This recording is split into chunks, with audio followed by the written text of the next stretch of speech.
आखिरी ट्रेन की सीटी। दिल्ली का पुराना रेलवे स्टेशन। रात के करीब 11:30 बजे का समय।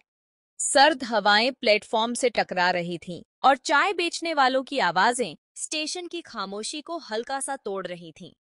ज्यादातर ट्रेनें जा चुकी थीं, पर एक आखिरी ट्रेन थी जो प्लेटफॉर्म नंबर 7 से रात 12 बजे रवाना होनी थी। बिहार जाने वाली जनसाधारण एक्सप्रेस। हरिओम, जिसकी उम्र लगभग 45 साल थी, उसी ट्रेन के लिए सफाई में लगा हुआ था। वह पिछले 20 सालों से रेलवे में काम कर रहा था। उसके चेहरे पर उम्र की लकीरें साफ थीं, पर आंखों में एक चमक आज भी बची हुई थी, मानो जिंदगी से अब भी कुछ उम्मीद हो। उसने कभी स्कूल की चौखट नहीं देखी, लेकिन जीवन ने उसे सबक ऐसे सिखाए थे जो किसी किताब में नहीं मिलते। हरिओम के 2 बच्चे थे, एक लड़की जो शादी के बाद ससुराल में थी और एक बेटा जो अब 12वीं में पढ़ रहा था। बीवी का देहांत कुछ साल पहले बीमारी से हो गया था। तब से हरिओम अपने बेटे को दोनों माँ बाप बनकर पाल रहा था। हर रोज 10 घंटे की ड्यूटी, फिर घर जाकर खाना बनाना और बेटे के साथ बैठकर पढ़ाई कराना, यही उसकी दुनिया थी। उस रात जब बाकी कर्मचारी चाय पीने चले गए, हरिओम अकेले प्लेटफॉर्म पर सफाई कर रहा था। तभी उसकी नजर एक बैग पर पड़ी जो एक बेंच के नीचे लावारिस पड़ा था। आजकल के जमाने में किसी भी लावारिस वस्तु को लेकर शक होना लाजिमी है, तो पहले तो वो थोड़ा घबराया। फिर जब हिम्मत करके बैग खोला तो उसमें कुछ बच्चों के कपड़े, इनहेलर, दवाइयों की स्ट्रिप्स और एक छोटी सी डायरी मिली। डायरी को खोला तो पहली पंक्ति में लिखा था, माँ, मैं कोशिश करूंगी कि इस बार राहुल की दवाइयां समय से दूं। मुझे डर लगता है, पर आपको वादा किया है ना, अब कभी अकेला नहीं छोड़ूंगी। ये पढ़ते ही हरिओम का दिल कांप गया। उस बैग के साथ कोई कहानी जुड़ी थी, कोई संघर्ष जो इन चीजों से कहीं ज्यादा गहरा था।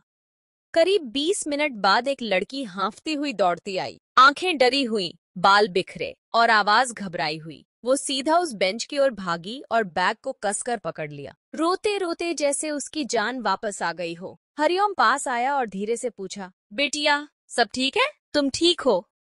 लड़की ने खुद को संभालते हुए बताया कि उसका नाम रिंकू है और वह अपने छोटे भाई राहुल के साथ गांव जा रही है।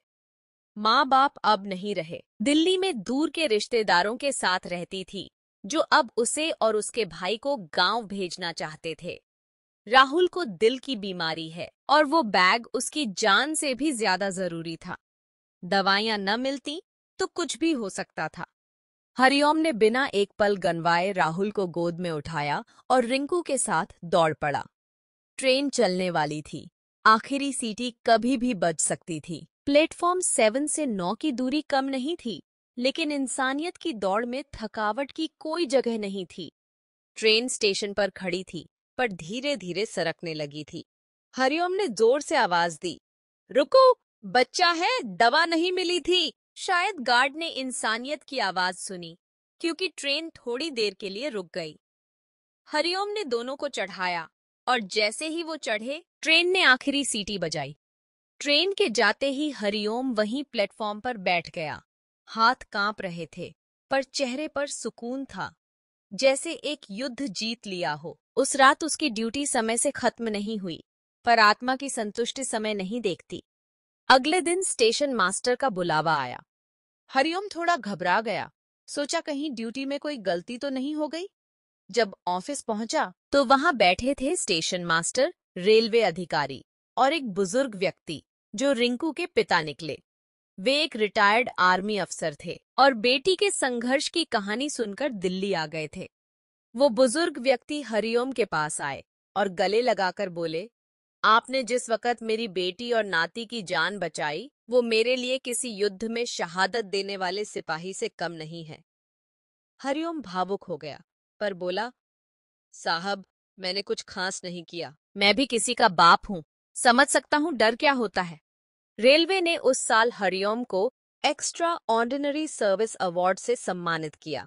उसका चेहरा अखबारों में छपा और उस घटना की कहानी रेलवे बोर्ड की मीटिंग्स में बताई जाने लगी। कैसे एक मामूली सफाई कर्मी ने असली हीरो बनकर जिंदगी बचाई। रिंकू और उसका भाई अब हर साल दिवाली पर हरिओम के घर आते हैं। राहुल अब बड़ा हो गया है, डॉक्टर बनने की पढ़ाई कर रहा है। जब भी वो हरिओम को देखता है तो उनके पैर छूता है और कहता है, आप न होते तो आज मैं न होता। अब हरिओम रिटायर हो चुका है। बेटे ने एक छोटी सी दुकान खोल ली है और जिंदगी सुकून से चल रही है। लेकिन स्टेशन के लोग आज भी कहते हैं, जब आखिरी ट्रेन की सीटी बजी थी तो एक आदमी ने उस रात इंसानियत की गाड़ी रोकी थी। शिक्षा। कभी कभी एक छोटा सा फैसला, एक मामूली सी मदद किसी की पूरी जिंदगी बदल सकती है। हरिओम ने न तो कोई बड़ी पोस्ट संभाली थी, न ही उनके पास ज्यादा पैसे थे, पर उनके पास दिल था, समझ थी और एक इंसानियत का जज्बा था।